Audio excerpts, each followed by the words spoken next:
네, 레위기서를 계속 보고 있는데 레위기 1장부터 10장까지는 이 제사법에 대한 것이고요. 또 11장부터 17장까지는 정결법에 대한 그런 내용이고 18장부터는 하나님의 백성이 생활 속에서 구체적으로 어떻게 거룩하게 살아야 하는지 실제적인 규례들이 소개가 되고 있습니다. 구체적인 이 규례들의 특징은 한마디로 말하면 금지죠. 금지 조항들이 이제 소개가 되고 있는데 이런 것들은 하지 말라. 이런 내용들이 이제 계속 되는데 우리가 오해하지 말아야 되는 것은 하나님은 절대로 자유를 속박하시는 분이 아니다는 것입니다.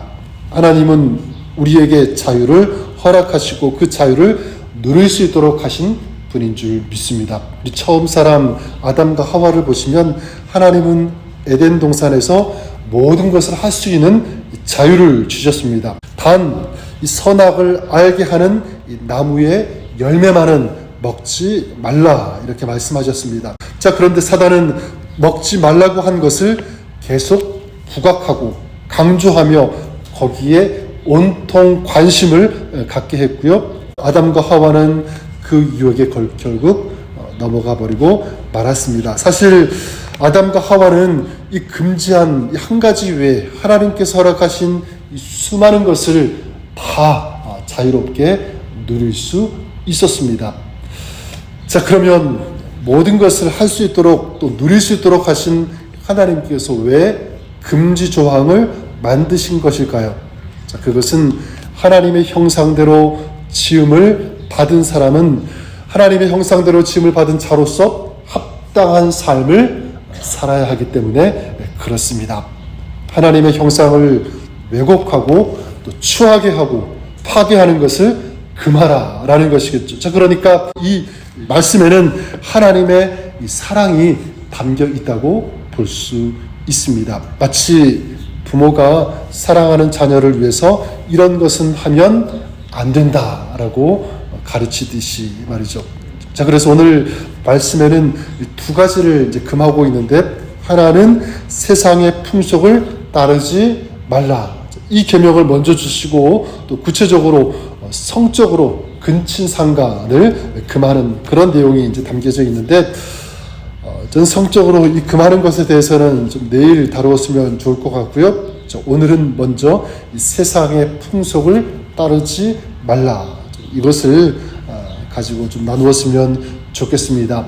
3절에 보니까 너희는 너희가 거주하던 애굽 땅의 풍속을 따르지 말며 내가 너희를 인도할 가나안 땅의 풍속과 규례도 행하지 말고 이 말씀인데요.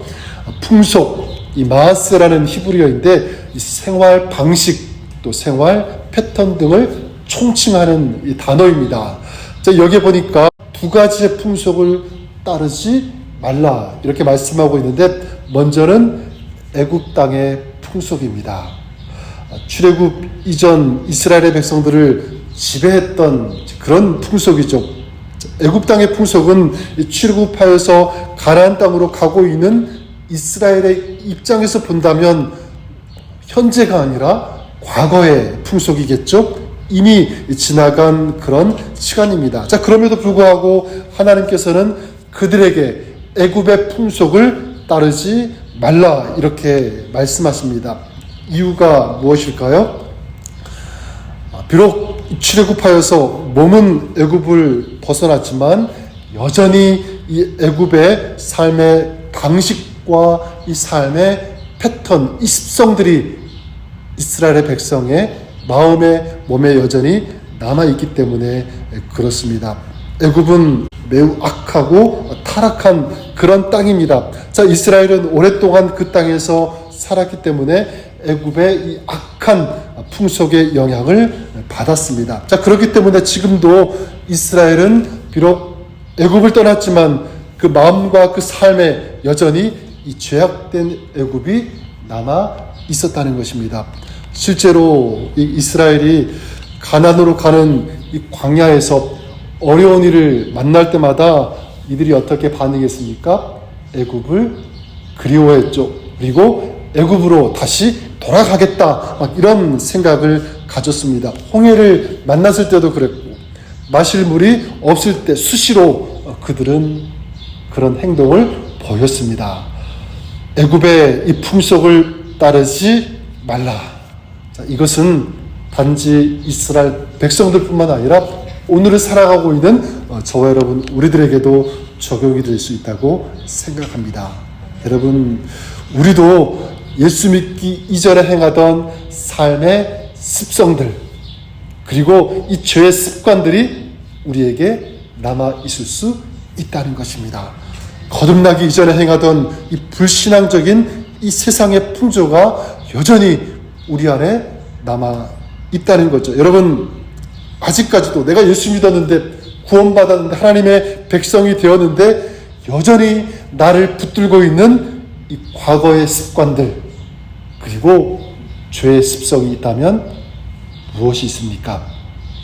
우리 하나님께서는 그것을 단호하게 끊으라 라고 말씀하고 있습니다. 여러분, 하나님의 이 음성을, 또 하나님의 이 명령을 우리가 듣고요, 내 자신을 조명해보고, 또 성령의 인도하심 가운데 내 자신을 돌아보고, 이거 끊어야 되는데, 돌이켜야 되는데, 이거 해결해야 되는데, 아직까지 내 안에서 나를 괴롭히고 붙잡고 있는 이런 죄악된 습성들이 있다면 믿음 안에서 또 주님의 말씀으로, 또 성령의 도우심으로 끊을 수 있는 그런 저와 여러분 우리가 될 수 있기를 주님의 이름으로 간절히 축원합니다.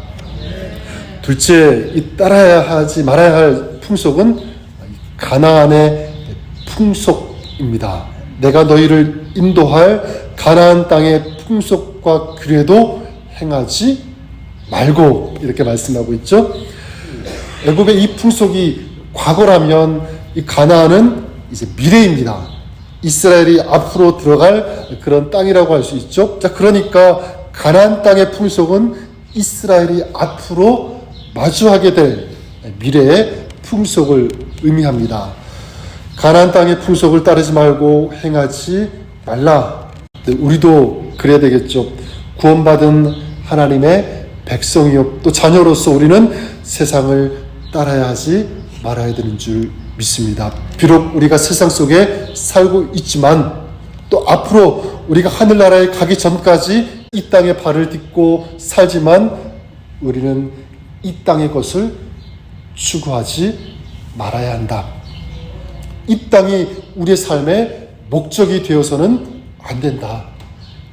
우리가 세상의 문화, 여러 가지 그런 생활 방식들을 우리도 수용하고 거기에 따라 살지만, 그러나 세상의 악한 풍조와 세상의 거짓된 것에 빠져서 그렇게 살아서는 안 된다는 하나님의 부탁과 명령인 줄 믿습니다. 가나안 땅의 풍속을 따르지 말고 행하지 말라. 이스라엘에게 이 가나안이 미래의 시간이라면, 저는 이 말씀을 보면서 저에게 또한 이렇게 다가왔습니다. 내일 일을 또 염려하지 말라. 이 내일의 시간에 대해서 대응하는 방법 또한 세상과 달라야 한다는 것입니다. 형편과 상황이 좋지 않을 때 세상은 내일을 염려하죠. 내일을 어떻게 살아갈까 불안해하고 두려워하는데, 자, 그러나 믿음의 사람들을 향해서 하나님께서 기대하시는 것은 이것입니다. 미래의 근심, 걱정, 염려 때문에 이 삶이 영향을 받아서는 안 된다. 이것입니다. 그럼 어떻게 해야 할까요? 하나님께 맡겨야 되는 줄 믿습니다. 기도해야 하는 것입니다. 내일 염려는 내일을 주관하시는 하나님께 맡겨야 한다. 이것이 우리 믿음의 사람의 태도고 삶의 방식이 되어야 되는 줄 믿습니다. 그래, 여러분, 믿음의 사람은 세상과 달라야 합니다. 믿음이 있다는 것은 믿음의 대상이 있다는 것인데, 우리가 믿는 분, 세상을 주관하시며 능치 못함이 없으신 바로 우리 하나님이신 줄 믿습니다. 그분이 우리의 주가 되어주시고 우리의 아버지가 되어주시는 줄 믿습니다.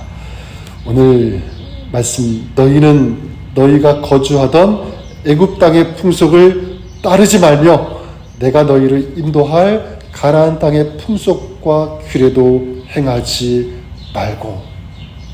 오늘 저 여러분들 이 말씀 한 절만 우리가 기억하고 또 묵상하고 또 이 말씀을 우리 삶에 실천했으면 좋겠습니다. 여러분, 오늘도 이 세상의 습관과 이 제 습성을 또 제 방법을 따르지 말고 오직 주님을 따르고 또 주님을 의지하고 주님과 동행하는 그런 복된 여러분의 삶, 또 오늘 하루가 될 수 있기를 주님의 이름으로 간절히 축원합니다.